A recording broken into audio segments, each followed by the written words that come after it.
let me give you some hints for completing question 10.31. So you're going to construct and interpret a confidence interval, and this confidence interval is for the gas mileage or miles per gallon on average for this particular vehicle. So we have a total of 20 observations, and you should always consider your conditions. So we are to believe that these are mileage per gallon values for a random sample of 20 records. So notice when you write about the randomness condition, don't say that you have an SRS. That's not what the question says. It strictly says that you have a random sample. So that's all that I would write, as we know we have a random sample. And in terms of independence, I suspect that you can write the independence condition using the sample size. So what's important here is to consider the normality condition. So you don't have 30 or more observations here, so the central limit theorem isn't going to apply. There are 20 observations.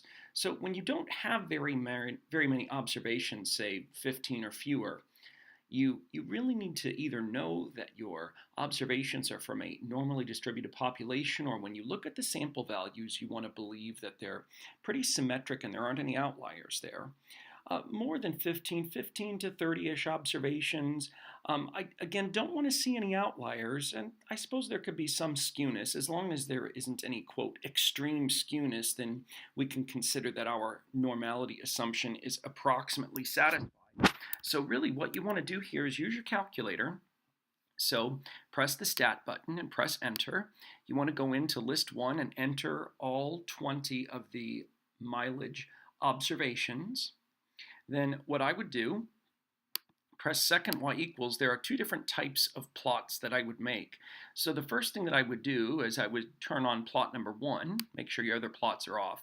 I would turn on plot number 1 and set it to a box and whisker plot, and make sure you choose this option so that it automatically checks for outliers. Then press zoom 9.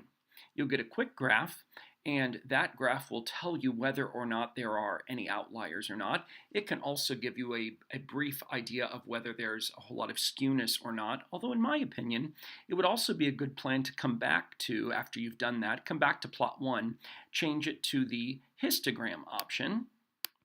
So go ahead and select the histogram option.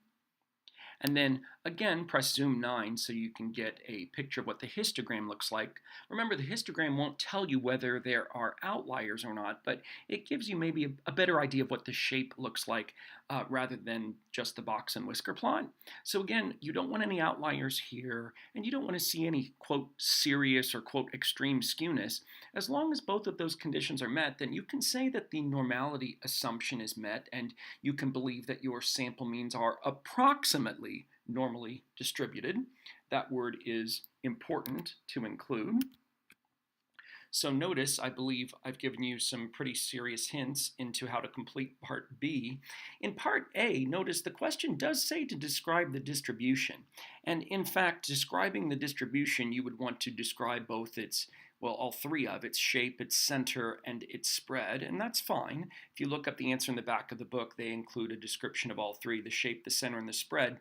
But really at this point, what we're most concerned about is the shape and whether or not there are any outliers, because those are the characteristics that will help you answer part B. So after you've done that, then you are ready to complete part C. So you want to run one variable statistics on your sample data that you've entered into list 1. So you can find the mean, the standard deviation, the standard error, the margin of error, all of those for 95% confidence. So let's just review that process briefly. So to run one variable statistics, press the stat button and go over to calculate. There's the one variable stats command. You can select list 1 and you'll get the values that you need. So notice, here are the values that you want to report. So think about the structure of the confidence interval that you're about to build. So we'll start with the sample mean plus or minus the critical value.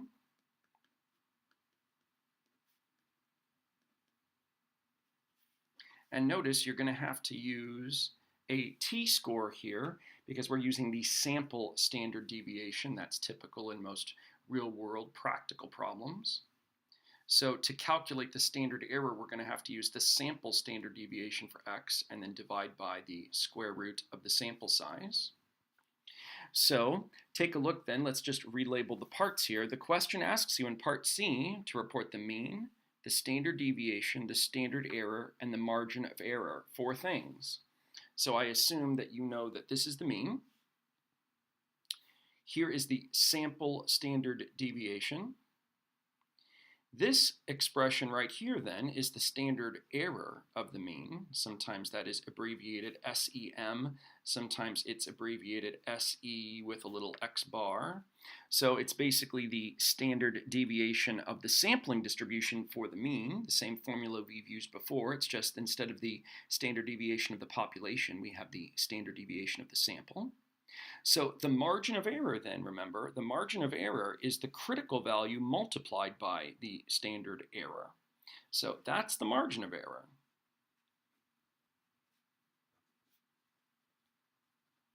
And that margin of error is reported with a plus and minus in front of it. That tells you how many standard deviations or standard deviations of the sampling distribution you're going to go above and below the mean in order to make your confidence interval. So understand, to find the critical value, our confidence level is 95%. And our sample size, you want to consider the sample size to think about what degrees of freedom you're going to enter in order to find the t-score. You want to use the INVT, the inverse t command, under second variables, or you might have to use the INVT program to do that, and you should show your work then. So in part D, it says to construct and interpret that confidence interval for mu, the population mean miles per gallon for this vehicle based on these sample data. So this is the way you want to show your work. You should simplify it. So remember, to interpret this, you would state that you are 95% confident that the population mean miles per gallon for this vehicle is between, and then you can give your lower and your upper boundary. And then you'll be done constructing and interpreting the interval. So then in part E, you just want to think about, would this interval apply to other similar vehicles? So explain why or why not you believe this interval is reasonable to apply to other vehicles that are of this same make and model. Hope this has been helpful. Good luck.